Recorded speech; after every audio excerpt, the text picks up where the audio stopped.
Eusko Ikaskuntzak 1958an, bere kongresu batean, Baionan izandako kongresuan, sortu zuen Euskararen eguna, eta horren ondorioz, San Francisco Xavier eguna aukeratu zuen horretarako, eta lehendabiziko aldiz, 1959an izan zen, munduko hainbat tokitan ospatu zela, eta, bizpairu urtean jarraitu zen egiten ez da. Orain dela 2 urte, iruditu zitzaigun,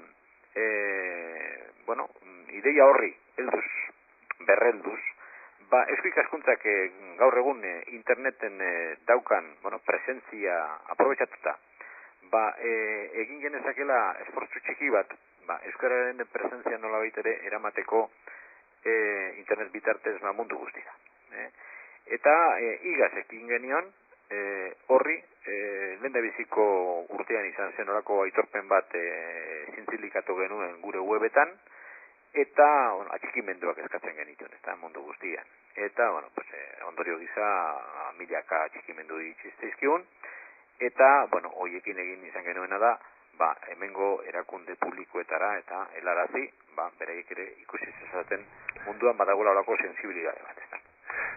Jose Mari, galetorren izan, alako egun bat berexi ez, eta ez dut esanen urteak dituen egun guztiek badutela euren advokazio edo eta alakuan, baina, hemen berexitasun hori ezaugarri izango ditzake interneten bitartez zabaltzeko mezu moduan, ideatu duzuela?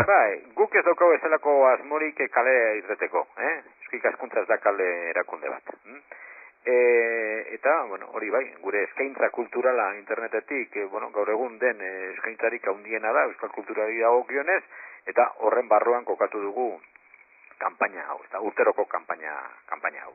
Igaz, artista plastiko batek diseinatu zuen anagrama, egun horrekin lotuta joango den anagrama, eta hain zuzen, esan behar da, Nestor Basterretxe izan zela, eta Nestor Basterretxeak berak hartu zuen parte lehendabiziko Euskararen egunean, han Buenos Airesen bera erbestean zegoela. Bera artista bezala, orduan parte hartu zuen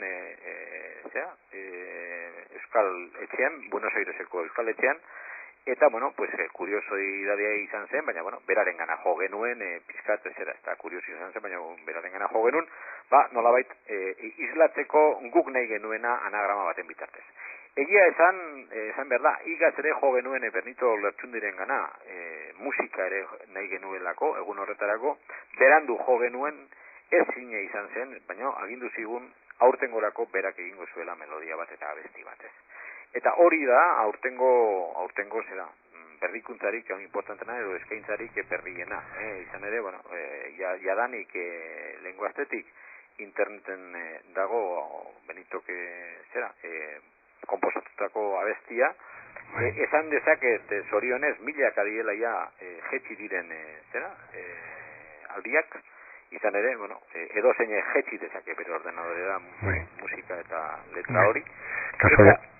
Kaso eta radiofoniko ere bada, eta irrati bitartez haitzen egeana, hemen geure Euskal Herri irrati honetan ere.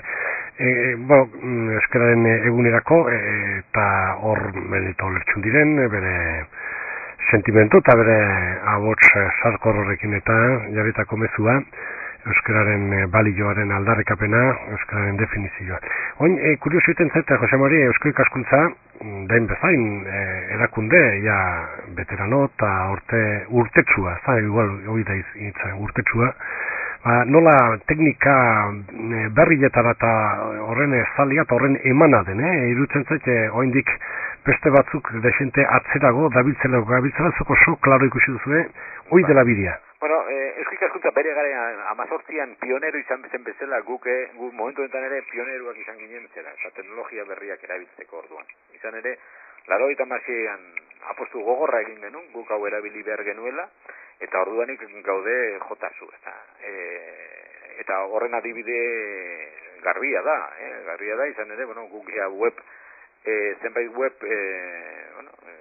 denon zerbitzuan daude, eta esan daiteke milaka eta milaka nolabait bisitari ditugula astero, eta ez bakarrik gauza negatiba, baizik eta hor daukazu guk astero argitaratzen dugun eskonews.com gure aldizkari elektronikoa ja 1998tik astero kaleratzen dena, eta ja edozein bilatzailetan aurkitu daitekeena, eta, horrek nolabait ardura ere ematen digu. Izan ere, hor presente gaude, baina presente egon behar dugu kalidadearekin, eta presente egon behar dugu berrikuntza guztiekin, eta nolabait egunean egon behar dugu.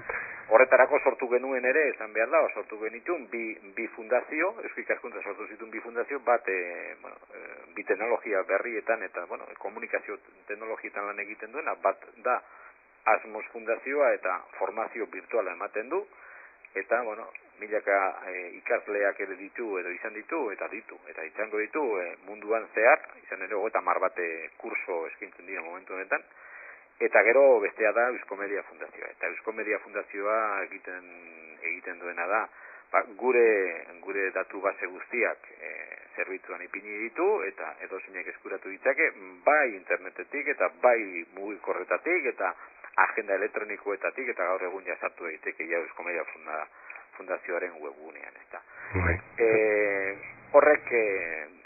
Horrek benetako erronka suposatu du Eusko Ikaskuntzarentzat, baina bagenekien gure garapena hortik etorri behar zuela, eta...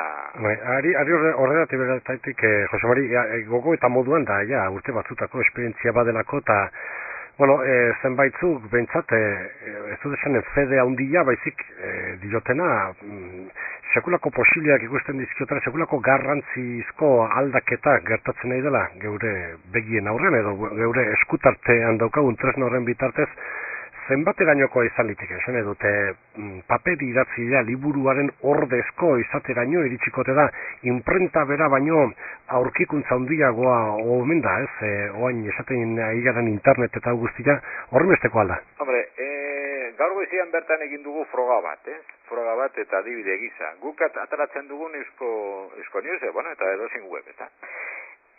Ataratzen ditugu lau hizkuntzetan, baina teknologia berriek albidetzen dute, gaur egun esate baterako guk egin gabe ere, jadanik edozein, euskera, gaztelera, frontezazen, inglesaz irakurri daitezken gure edukiak, momentu honetan, galegoz eta katalanez irakurri daitezke, eta laizter ere, beste edozein hizkuntzetan alemanera dela, edo beste hizkuntzetan. Hau da, teknologiek hori albidetu dute, eta. Nik uste dut, teknologiaren alde egon behar dugula beti, izan ere horrek garapena suposatzen du. Gertatzen da, teknologiaren aplikapen egokia egin behar dela beti, ezta. Eta nik uste dut horretan tentu zibili behar dugula beti ere, eta Eusko Ikaskuntza zer izanik ez, bere lanabeza hori delako, baina produktua kultura delako, eta kultura ezin dezakegu edozein porru sartu, ezta. Eta tentu eta zur jokatu behar dugu bete. Nik uste dut teknologia berriek euskal kulturari kalte baino askoz mesede gehiago dizio. Baina zeurazki gainditu beharko direna bia errezeluak, eta dute kultura edo paper idatziaren kulturako jende gara edo izan gara, eta kosta iten da ez dute da ikusten makina hau gehiago etxai bezala edo ez da egite arriskuzko zerbait bezala. Nik ere zalantzan askotan ipintzen dut ia paperezko kulturako seme alabako ote garen. Izan ere, bai, baina gero praktikan ez dirudi. Eta aldaketa zaila izango den ez zait iruditzen hain zaila denik, alde batetik bestea. Ni ere Gutenbergekoa naiz, baina aspaldi eman nuen saltua, eta ez zai bat ere kostatu, eta ni ez naiz bat ere trebe horretan, baina teknologia gaur egun gero eta errezagoa da erabiltzeko, ez da. Baina modu komplementarioan edo ordezko sustituzio oraino? Hombre, gauza bada, guk egiten duguna ez da nolabait, karrera bat egiteko, ez da, esango nuke, baina bai osagarri bezala gerta daiteken zerbait, ez da.